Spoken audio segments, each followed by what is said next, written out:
الرحیم نحمدہ و نصلی علی رسولہ الکریم۔ اسٹیج پر تشریف فرما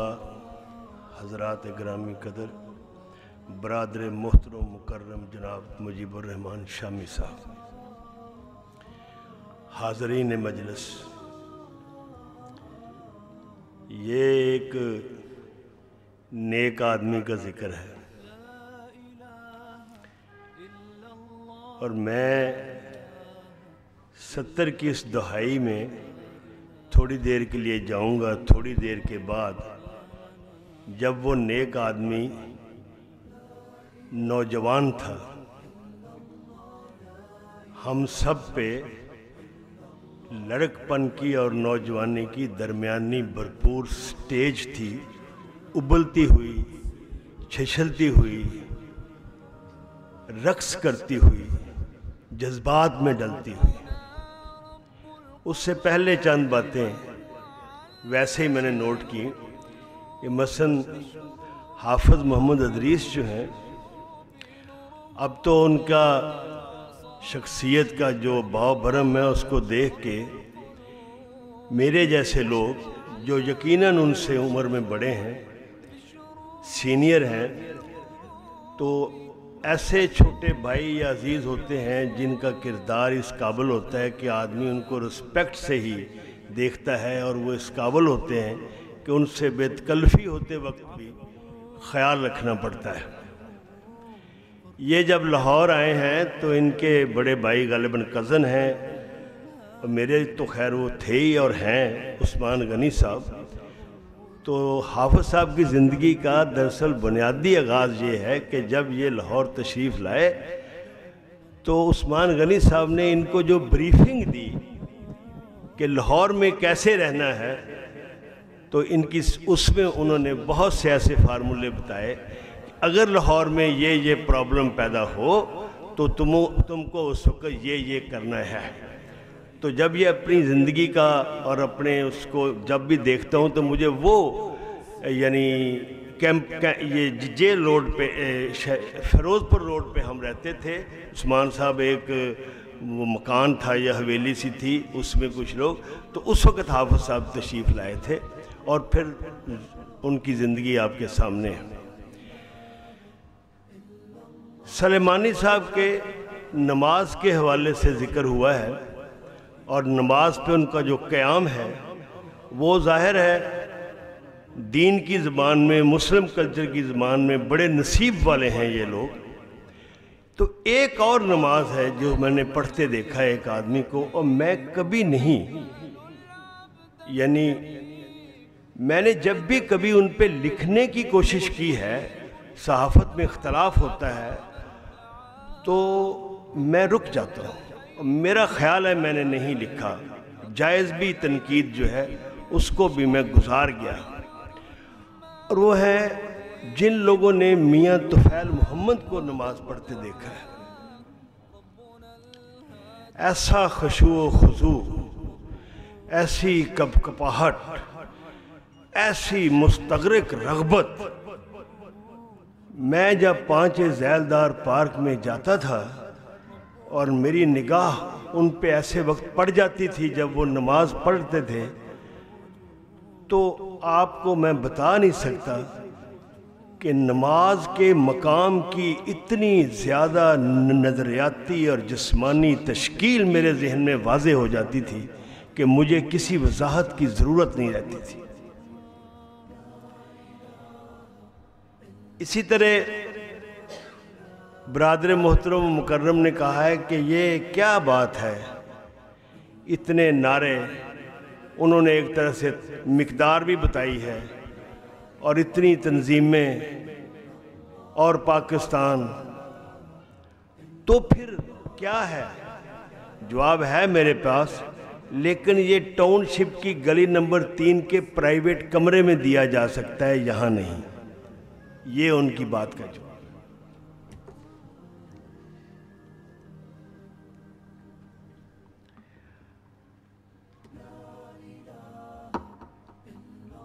بات میں نے شروع کی تھی کہ 70 کی دہائی میں لڑکپن اور نوجوانی کے درمیان میں ہم تھے۔ زاہد بخاری ہم سے سب سے چھوٹا تھا، اور سلیمانی صاحب اور سید ممتاز احمد پتہ نہیں بڑے تھے یا چھوٹے تھے، لیکن وہ بھی ہفت روزہ آئین کی مجلس کا ایک حصہ تھے۔ شامی صاحب لاہور آ چکے تھے، اور شامی صاحب ہوں وہ ویسے ہی روحانی طور پر بھی حصہ ہوتے ہیں، اور ان کا وجود جو ہے وہ لوگوں تک ان کے موجودگی کا احساس دلاتا رہتا ہے بڑی خوشگواریت کے ساتھ۔ مظفر بیگ مدیر آئین جمیل احمد رانا جس کا بھی ذکر کیا، اور بہت سے نام، ذوالقرنین کا بھی نام لیا گیا ہے۔ یہ ہم سب دوست تھے، اور جو مجلس آرائی ہوتی تھی، جو اکٹھ ہوتا تھا، وہ گوال منڈی 20 گوال منڈی پتہ نہیں بلڈنگ کا کیا نام تھا، وہاں سے ہفت روزہ آئین نکلتا تھا، تو وہاں مختلف اوقات میں اکٹھے ہوتے تھے۔ میرا خیال ہے ابھی رؤف طاہر صاحب نے مجھے بتایا کہ یہ جو داڑھی والے یہاں بزرگ بیٹھے ہیں یہ اشفاق احمد صاحب ہیں، اور یہ اشفاق جو ہیں یہ بھی اس وقت کے دور کی میرے ساتھ ان کی بڑی وہ تھی۔ تو یہ سب لوگ درجہ بدرجہ نیک لوگوں کا ایک دائرہ تھا، اور ان نیک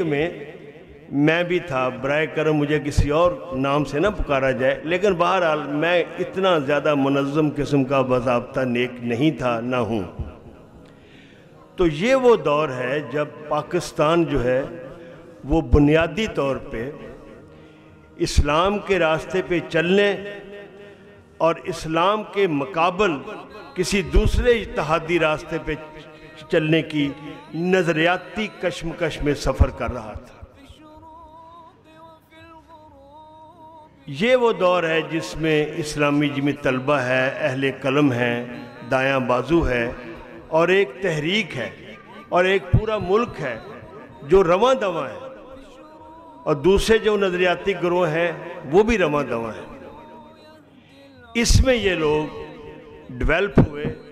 اور یہ ایک امر واقعہ ہے کہ اس دور سے لے کے اب تک، یعنی سلیمانی سے لے کے آپ منور حسن صاحب تک کہہ لیں، یہ سارا ایک دور جو ہے بڑا طاقتور دور ہے، بڑا نظریاتی دور ہے، مگر اس دونوں ادوار کے ساتھ ساتھ انسانی تاریخ کی جبلت کے مطابق معاملات جو ہیں وہ خراب تر ہوتے گئے، جس کا اظہار شامی صاحب نے اپنے نقطہ نظر سے کیا ہے، جس کا اظہار میں اس جملے سے کروں گا کہ ہم اگر ان کے اسباب پہ جائیں تو غالباً کبھی بھی اس کا فیصلہ نہیں ہو سکے گا کہ کیوں ہوئے، کیسے ہوئے۔ بہرحال ہو چکے ہیں، وہ اتنے ہو چکے ہیں کہ اب جا کے مجھے معلوم ہوا ہے کہ سلیمانی جو ہیں یہ جو کوئی نیشنل ایکشن پلان تھا، اس میں وہ تعذیب کا بھی شکار ہوئے اور جیل کا بھی شکار ہوئے، جس کا مجھے ظاہر ہے بڑا افسوس ہوا اور بڑی تکلیف ہوئی۔ تو 70 کی یہ جو دہائی ہے، یہ بیسیکلی قیام پاکستان کے بعد اور اس دہائی کے بعد کا جو پاکستان ہے، 80 کے بعد کا پاکستان، اس کے درمیان کی بعض اوقات میں سنگل آؤٹ پروڈکٹیو دہائی کہتا ہوں، جو ہر نقطہ نظر سے جس نے قوم کی تعبیر بھی کی، اس میں اس کو پروڈیوس بھی کیا، نظریات پہ ارتقاء بھی ہوا،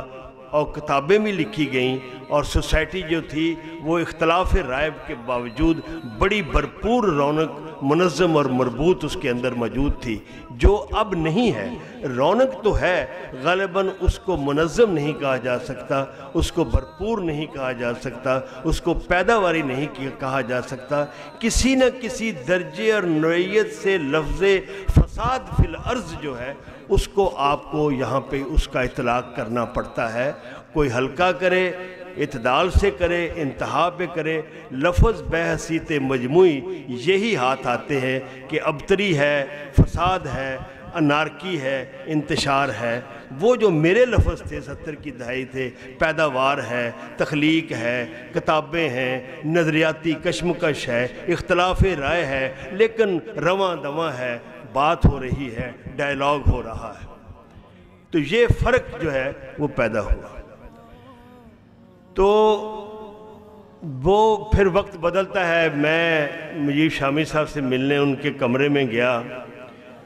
میرا بڑا دل کرتا میں کہوں کسی وقت کہ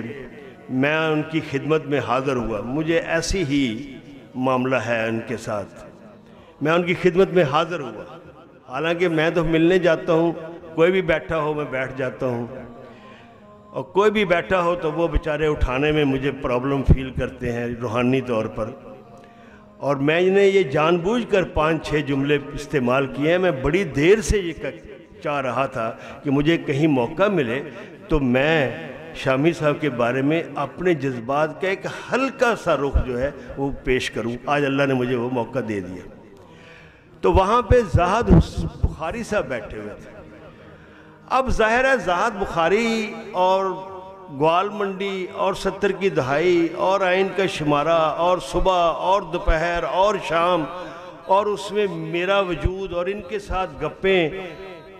اس میں جب میں نے دیکھا کہ وہ بطور دانشور بیٹھے ہوئے ہیں تو میں پھر بھی اپنے آپ کو روک نہ سکا، اور میں نے کہا یار میں نے لگتا ہے کہ تو بڑا ہی فکر مند ہے اس امت دے بارے چ۔ تو پھر میں نے محسوس کیا نہیں، یہ اب بالکل پکے دانشور ہیں، اور چنانچہ میں ضرب ہو گیا۔ کہنے سے مراد یہ ہے کہ بے ساختگی جو ہوتی ہے وہ حسن ہوتا ہے، بے ساختگی حسن ہوتی ہے۔ آپ کو میں یہ بتاؤں کہ وہ اپنے مطب میں بیٹھے ہوئے تھے،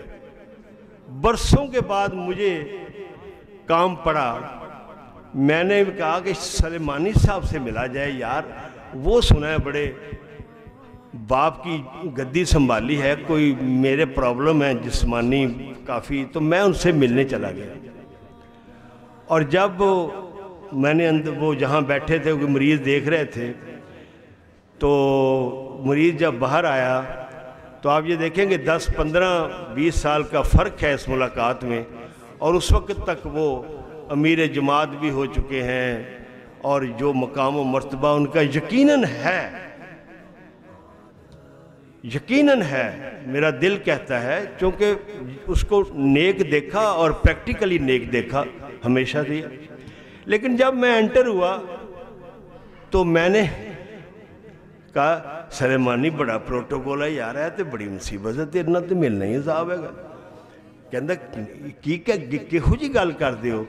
اور میں کہا میرا مطلب ہے اتنے اگر اچھی بولنا ہوئے، کوئی جناب نو کوئی فکرہ کسنا ہوئے تو بندے دا دل ہی نہیں کرتا، بندے دا حوصلہ ہی نہیں پیندا۔ تو کہنے سے مراد یہ ہے کہ میں نے یہ دیکھا کہ سلیمانی کے اندر وہ فطری بے ساختگی اور وہ سادگی اور وہ ایک شناخت آپ کی کرتی تھی، آپ کی ذات کو وہ پہچانتے تھے اپنی مسکراہٹ کے ساتھ۔ مجھے نہیں پتا اینک نہیں لگائی یہ چٹ کہا، میں کہنا یہ چاہتا ہوں کہ یہ ابھی میں نے اپنی یادوں کا ابتدائیہ دیا تھا،